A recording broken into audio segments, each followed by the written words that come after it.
మహిళలు అన్ని రంగాల్లో ఆర్థికంగా ఎదగాలని రాష్ట్ర మహిళా సహకార అభివృద్ధి సంస్థ కార్పొరేషన్ చైర్మన్ గండ్రు శోభారాణి అన్నారు. మంగళవారం జయదేపూర్ మండల కేంద్రంలో గల పి స్వచ్ఛంద సంస్థ డైరెక్టర్ నిమ్మయ్య ఆధ్వర్యంలో జీవ వైవిధ్యంపై అవగాహన సదస్సు ఏర్పాటు చేశారు. ఈ కార్యక్రమానికి ఆమె ముఖ్య అతిథిగా హాజరై మాట్లాడారు. మహిళలు ఆర్థికంగా ఎదగాలన్నది రేవంత్ రెడ్డి ప్రభుత్వ లక్ష్యమని, ఆ దిశగా ప్రభుత్వం మహిళలకు వివిధ రంగాలపై శిక్షణ ఇవ్వనున్నట్లు తెలిపారు. చిరుధాన్యాలతోనే ఆరోగ్యమని, ప్రతి ఒక్కరూ వాటి సాగుపై ప్రత్యేక దృష్టి సారించాలని కోరారు. సేంద్రియ ఎరువులతో పండించిన ఆహారాన్ని తీసుకోవాలని, మన ఆరోగ్యం మన చేతుల్లోనే ఉందని తెలిపారు. పి స్వచ్ఛంద సంస్థ చేపట్టిన కార్యక్రమాలు అభినందనీయమన్నారు. అనంతరం ఆమెను శాల్వాతో సన్మానించారు. ఈ కార్యక్రమంలో పీస్ కోఆర్డినేటర్ అరుణ, మాజీ ఎంపీటీసీ కవిత శ్రీనివాస్ రెడ్డి, కాంగ్రెస్ మండల పార్టీ అధ్యక్షులు రవీందర్ రెడ్డి, నాయకులు అమరరాము, పీస్ సిబ్బంది శోభారాణి, వెంకటలక్ష్మి, భాగ్యలక్ష్మి, నాగమణి, పద్మ, మహేష్, రాజు, నరేష్, ముత్యాలు మహిళలు పాల్గొన్నారు.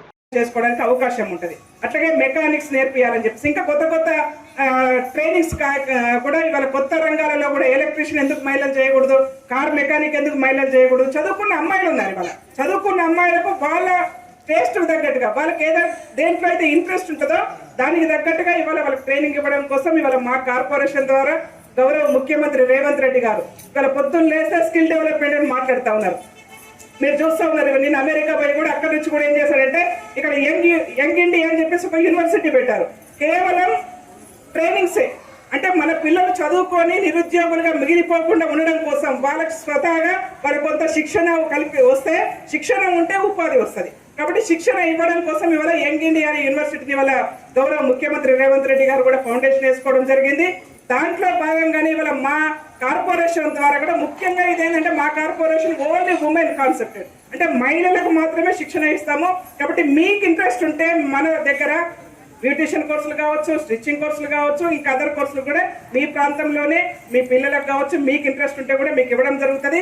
ఫ్యూచర్లో ఇవాళ హైదరాబాద్లో ఏదైతే ఈ ఆటోస్ అని పెట్టినామో భవిష్యత్తులో కూడా మన జగదేవ్పూర్లో కూడా ఈ ఆటోస్ కేంద్రాన్ని మనం ప్రారంభించుకుందాం. తప్పకుండా మీ అందరూ కూడా ఆటో నడుస్తూ రెండు రకాలుగా ఉంటుంది. మీరు ఆటో నడుపుతూ డ్రైవింగ్ చేస్తున్నారంటే మీకు సెల్ఫ్ కాన్ఫిడెన్స్ వస్తుంది. బ్రహ్మాండంగా నేను నడపగలుగుతున్నాను, రోడ్డు మీదకి వెళ్ళగలుగుతున్నాను. లేకపోతే ఏమవుతుంది, ఒక కొడుకు రావాలి, లేకపోతే మన భర్తను రావాలి, ఎవరో మనకు ఒక సహాయకాలు వస్తేనే ఎక్కడికైనా బయటికి వెళ్ళే పరిస్థితి వస్తుంది. అది లేకుండా డ్రైవింగ్ నేర్పించి, మీకు డ్రైవింగ్ లైసెన్స్ ఇప్పించి, ఆటో ఇప్పించి, మీకు ఉపాధి కల్పిస్తూ మీకు కాన్ఫిడెన్స్ బిల్డప్ చేస్తాం. దానివల్ల మనం ఏం చేసినాము, దాన్ని హ్యాబిట్యుయేట్ చేసేసుకున్నాం, అలవాటు చేసేసుకున్నాం. మనకు మారినటువంటి లైఫ్ స్టైల్లో ఇంకోటి rice easy cultivating, easy crop, easy cooking. మంచిగా ఇంత బియ్యం స్టవ్ మీద పడేసి టీవీ సీరియల్ ముందు కూర్చున్నామంటే అయిపోయాయి. అందులో ఈ మొదలస్టప్ ఎలక్ట్రిక్ కుక్కర్లు కూడా వచ్చినాయి. అవునా, కుక్కర్లో ఇంత పడేస్తే ఉడికినా వేడిగున్నా అదే చూసుకుంటుంది. అది ఏమన్నా కానీ టీవీ ఆన్ చేసి సీరియల్కి అలవాటు పడ్డామంటే ఇంట్లో పిల్లల్ని మర్చిపోతాం, వాళ్ళ చదువులు మర్చిపోతాం, అందరు టోటల్ ఇంటి పని పక్కన పెడతాం. అది రాత్రి కానీ తెల్లారుజామున కానీ ఆ సీరియల్కి అలవాటు పడిపోతాం. సీరియల్ మన ఏం జరుగుతుంది, రేపేం జరుగుతుంది కూడా ఊహించుకుంటూ చూస్తాం. అవునా, అదేంటంటే మనం చేసుకున్నటువంటి చెడ్డ అలవాటు, మనం అట్లా అలవాటు పడిపోయినాం. ఇప్పుడు ఇక్కడ చెప్పేటువంటి విషయాల్లో మనం గుర్తుంచుకోవాల్సింది ఏంటంటే, ఇప్పుడు మన పూర్వకాలంలో మన అత్తలు కానీ, మన తల్లిదండ్రులు కానీ, మన ముత్తాతలు కానీ, మన అవ్వలు కానీ వాళ్ళందరూ ఏంటంటే 90 సంవత్సరాలు వచ్చినా యాక్టివ్గా పని చేసుకుంటారు. ఏమో పోతే అన్ని రకాల పండ్లు ఉన్నాయి, అన్ని రకాల కూరగాయలు ఉన్నాయి ఇంటిపైనే. రోజు భార్య భర్తలు ఇద్దరు గంట సేపు పని చేస్తారు దాని మీద.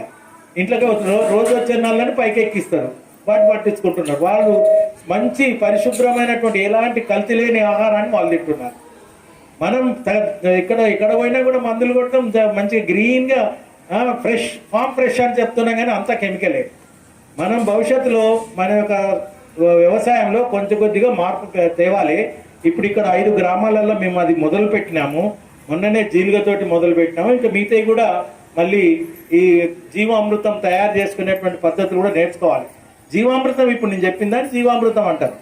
ఏది ఇప్పుడు ఈ 10 కిలోల పెండ, 5 కిలోల మూత్రము, 10 కిలోల నీళ్ళు, తర్వాత 2 కిలోల పిండి, 1/2 కిలో బెల్లము, దాన్ని కొంచెం గుప్పెడంతా పుట్టమన్ను కలిపి చేయాలి.